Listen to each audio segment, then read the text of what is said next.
आदाब दोस्तों, मैं आपके साथ जफर सिद्दीकी। आप देख रहे हैं नेशन ट्रूथ। दोस्तों, जिस तरीके से कल पूरे दिन ममता बनर्जी को लेकर जो है देश भर की तमाम चैनलों पर सुर्खियां बटोरी गई और ये बताया गया कि ममता बनर्जी ने किस तरीके से ईडी की आंख में आंख डाल के काम किया, यानी कि ममता बनर्जी ने कल जो है ईडी के तमाम वो हौसले तोड़ दिए जिस पर ईडी को कहीं ना कहीं घमंड था कि ईडी जहां चाहे वहां छापा मार कर सकती है। ईडी जब कल ममता बनर्जी के एक कैंपेनिंग करने वाली कंपनी आईपैक के दफ्तर पहुंची तो वहां पर सीधा ममता बनर्जी अपने तमाम राज्य की पुलिस लेकर वहां पर पहुंच गई।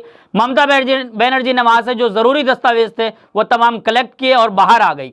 और वहां पर उनका यह कहना है कि मैं अपनी जरूरी दस्तावेज और मैं अपनी वहां से कैसेट पेन ड्राइव लेकर बाहर आई हूं, जो कि मेरी उसमें कुछ निजी जानकारी है। हमारे तमाम चुनाव की प्लानिंग है, जो विधानसभा चुनाव आगे बंगाल में होने वाले हैं, लेकिन उसको लेकर तमाम लोग जो है सवाल उठा रहे हैं कि ईडी के काम में बाधा डालना, ये तो केंद्र की एजेंसी है। केंद्र की एजेंसी तो उस पर सीधा आरोप ममता बनर्जी ने लगाया कि क्या अमित शाह का ये काम है कि वो वोट को लूटे, क्या अमित शाह का ये काम है कि किसी के निजी दफ्तर में जाकर जानकारी ले। लेकिन ईडी का ये कहना था कि कोयला घोटाले का मामला था, 7 साल पुराना मामला। 7 साल पुराने मामले को आखिर ईडी को क्या अचानक याद आया कि चुनाव से ठीक पहले उनके कैंपेनिंग करने वाली दफ्तर आईपैक के घर पहुंच जाना, आईपैक के दफ्तर पहुंच जाना, वहां पर जानकारी इकट्ठे करना। साथियों, कल जो कुछ पूरी तस्वीरें रही वो हमने आपको दिखाया, लेकिन कल की कुछ तस्वीरें मैं आज भी दिखाऊंगा। और अब की खबर क्या है, आज तक की खबर है। आज तक पे लिखा है, मेरे पास पेन ड्राइव है, खुलासा किया तो होश उड़ जाएंगे। कोयला घोटाले पर सीएम ममता बनर्जी ने अमित शाह को धमका दिया। देश के गृह मंत्री अमित शाह को धमकाना कोई मामूली बात नहीं है। आज के वक्त में भाजपा के खिलाफ एक पोस्ट लिख देना, यह भी अपने आप में मैं समझता हूं कि आजाद भारत में इतनी हिम्मत जुटा लेना यह बहुत बड़ी बात है। लेकिन आजाद भारत में जहां लोगों की जबान बंद करने का काम किया जा रहा है, जहां लोगों को दबाने की कोशिश की जा रही है, लोकतंत्र में पत्रकार को बोलने का अधिकार नहीं है। कोई पत्रकार बोलता है तो उसको घर पर बुलडोजर तक चला दिया जाता है। हमने खबरें दिखाई आपको किस तरीके से कश्मीर के अंदर एक पत्रकार के घर पर बुलडोजर चला दिया गया बिना नोटिस के। पत्रकार समय मांगता रहा लेकिन समय नहीं दिया गया। क्यों? क्योंकि सरकार से सवाल पूछता है। लेकिन साथियों, ममता बनर्जी एक महिला होने के बाद जिस तरीके से अमित शाह, देश के गृह मंत्री अमित शाह को सीधी खुली चुनौती कि हाँ मुझे छेड़ोगे तो छोड़ूंगी नहीं, ये कहा है ममता बनर्जी ने। यानी कि आपने ममता बनर्जी को छेड़ दिया है, अब आप बचने वाले नहीं हो, क्योंकि आप जो है ईडी के खिलाफ, ईडी के अधिकारियों के खिलाफ कलकत्ता के अंदर जो है वो एफआईआर भी दर्ज हुई है। मामला हाईकोर्ट तक पहुंच गया है। क्या ईडी अब इस मामले को लेकर सुप्रीम कोर्ट जाएगी? क्या सुप्रीम कोर्ट से उनको राहत मिलेगी या फिर ममता बनर्जी ने जो कुछ किया वो ठीक किया है? देश की बहुत बड़ी आबादी जो ममता बनर्जी के इस काम को सराहने कर रही है, सपोर्ट कर रही है। देश की बड़ी आबादी ये कह रही है कि हाँ, ईडी के साथ जो कुछ हुआ वो ठीक हुआ। साथियों, खबर क्या है, एक एक करके खबर बताने जा रहा हूं आपको। तिरुभुवन पटेल है जो अपने एक्स पर लिखते हैं कि इलेक्शन से पहले ये सब क्या होने लगता है। यहां पर दीदी सही है या ईडी, ये सवाल है। यहां पर दीदी सही है या ईडी, एक दूसरे पर आरोप। न्यूज़ 24 का उन्होंने एक पोस्टर जो है जारी किया है, अपने एक्स पर लिखा है कि कोयला घोटाले का पैसा शुभेंदु अधिकारी ने इस्तेमाल किया। शुभेंदु अधिकारी का शायद साथियों आपने नाम सुना होगा। शुभेंदु अधिकारी पहले टीएमसी में थे और अब भाजपा में।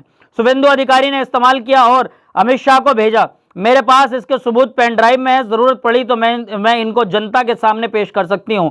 मैं आमतौर पर प्रतिक्रिया नहीं देती, लेकिन अगर कोई मुझे छेड़ता है तो मैं छोड़ती नहीं हूं, यह ममता बनर्जी ने कहा। ममता बनर्जी ने कहा कि शुभेंदु अधिकारी ने यह पैसा इस्तेमाल किया घोटाले वाला, जिस घोटाले की बात चल रही थी, जिस पर ईडी आईपैक के दफ्तर पहुंची थी। तो साथियों, आईपैक के दफ्तर पहुंची थी, यानी कि शुभेंदु अधिकारी सवाल जवाब क्यों नहीं किए गए? आईपैक के दफ्तर पर क्यों रेड मारी गई, क्यों वहां पर पहुंचे गए? ममता बनर्जी का यह कहना है कि हमारे तमाम जो दस्तावेज थे वो वहां पे थे, इस वजह से मैंने उसमें दखल अंदाजी करी थी। ममता बनर्जी जब वहां से हरे कलर की फाइल लेकर निकली, उसके बाद उन्होंने जो कुछ किया था वो मैं आपको सुनवा देता हूं साथियों, उसके बाद आगे खबर बताऊंगा। ये देखिए वीडियो।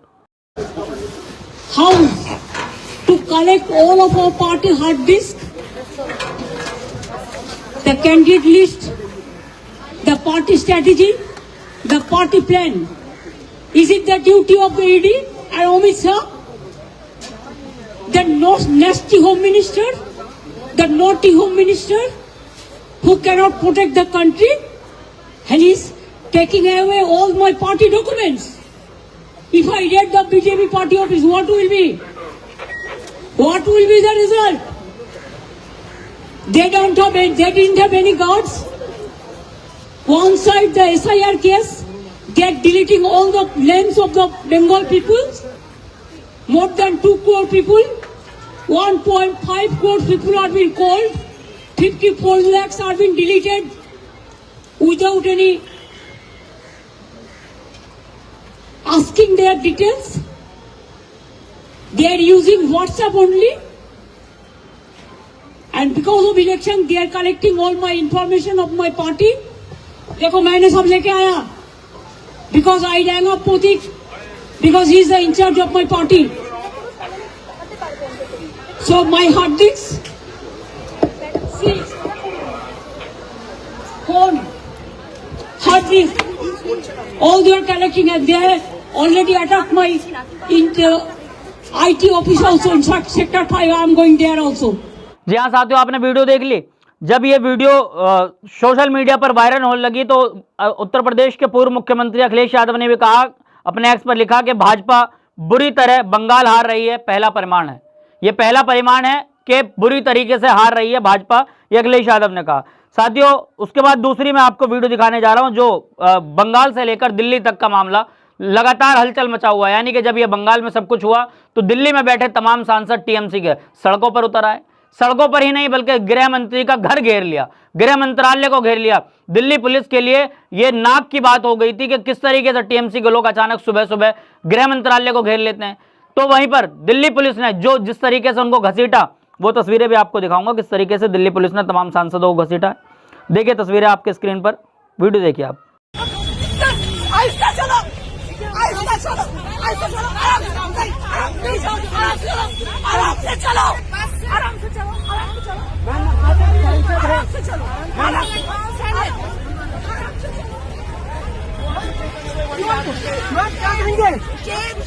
अमित शाह हाय को करके हमारा इंफॉर्मेशन दे रहा है। जी हाँ साथियों, आपने ये वीडियो भी देख ली कि किस तरीके से दिल्ली पुलिस ने जो है वो तमाम सांसद जो उतरे थे, जो विरोध दर्ज कराए थे, उनके हाथ में पोस्टर थे, बंगाल मोदी शाह की गंदी चाल को खारिज करता है, इस तरह की जो है पोस्टर उनके हाथ में थे।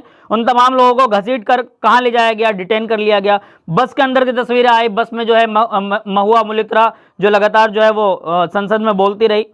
इसी पर एक एक्स पर यूजर है नरगिस बानो, वो लिखती हैं कि बंगाल के बवाल को लेकर दिल्ली में गृह मंत्रालय के बाहर जोरदार प्रदर्शन किया गया। ईडी पर दबाव बनाकर टीएमसी सांसदों के खिलाफ इस्तेमाल करने पर सांसदों ने किया प्रदर्शन के दौरान महुआ मोइत्रा और इनके तमाम साथी 8 सांसदों को जो है हिरासत में लिया गया। लेकिन साथियों, खबर जो कल की थी वो तो ये थी कि हिरासत में लिया गया, वहां तक ठीक है। लेकिन जो आज खबर निकल कर आई है, जो पेन ड्राइव की बात चल रही है, ये तो ऐसा लग रहा है कि शायद देश के अंदर एक मूवी बन रही है। कोई किसी की जो है बुराई को किस तरीके से छुपा कर रखता है, लेकिन जब वो कहते हैं कि जब उसके कोई पिन मार देता है तो फिर वो तमाम चीजें निकल कर आती। तो वही सीधा बंगाल की मुख्यमंत्री ममता बनर्जी कर रही है। ममता बनर्जी ने कहा है, दावा किया है कि अगर मुझे छेड़ोगे तो छोड़ूंगी नहीं। पेन ड्राइव कब सार्वजनिक होगी, ये भी एक सवाल है। अगर वो पेन ड्राइव का जिसका जिक्र ममता बनर्जी ने किया है, अगर वो उसको छुपा लेगी तो कहीं ना कहीं देश के साथ गद्दारी ममता बनर्जी की तरफ से भी होगी। ये हम भी कह रहे हैं, वो इसलिए क्योंकि ममता बनर्जी ने बता दिया कि इन तमाम घोटालों की कवरेज मेरे पास है, तमाम सीसीटीवी की फुटेज हो सकती है, उसमें जो भी चीज़ है वो तमाम रिकॉर्डिंग्स होंगी उनके पास।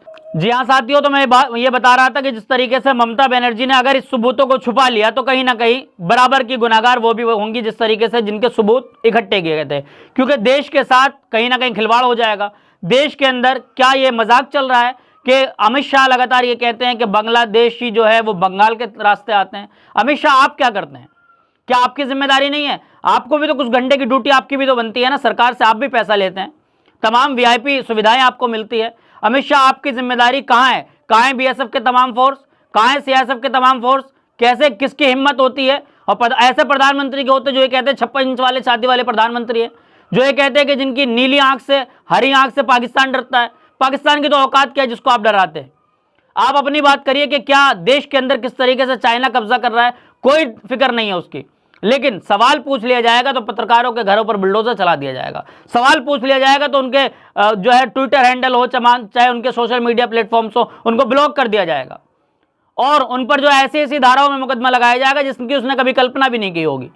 लेकिन साथियों, सवाल तो पूछे जाएंगे। देश की जनता को यह आज़ादी है और आज़ाद भारत के अंदर सवाल पूछना है हमारा फंडामेंटल राइट्स है, हमारा अधिकार है कि हम मौजूदा सरकार से सवाल पूछ सकते हैं। लेकिन जहां आवाज़ दबाने की बात की जाती है, कहीं ना कहीं वहां आवाज़ और खुलकर आती है। अब एक खबर और दिखाने जा रहा हूं जी हाँ साथियों, तो अखबार की कटिंग में आपके स्क्रीन पर लगा रहा हूं। अखबार की कटिंग में भी ये लिखा है कि ईडी के रेड के बाद दिल्ली कोलकाता में टीएमसी ने की रैली, मुझे छेड़ोगे तो छोड़ूंगी नहीं, ममता बनर्जी की तरफ से कहा गया। साथियों, कल शाम जो एक तस्वीर निकल कर आई जिसमें हजारों की तादाद में मैं समझता हूं कि जन सैलाब उमड़ा था कोलकाता की सड़कों पर, जन सैलाब, और उसकी गाड़ी के ऊपर एक ऐसा लग रहा था कि जैसा कोई जननायक हो गाड़ी के ऊपर खड़े होकर ममता बनर्जी के भतीजे जिनका नाम अभिषेक बनर्जी है, जो पिछले दिनों सीधा कहाँ आए थे, आपको हमने बताया था, आए थे चुनाव आयोग में मुख्य चुनाव आयोग गणेश कुमार से उन्होंने कहा था उंगली नीचे करके बात करो, क्योंकि आप नॉमिनेटेड हो, यानी कि आपको जो है नियुक्त किया गया है और हम जनता के चुने हुए प्रतिनिधि है, हमसे आप उंगली नीचे करके बात करिए। कल उन्होंने झंडा फहराते हुए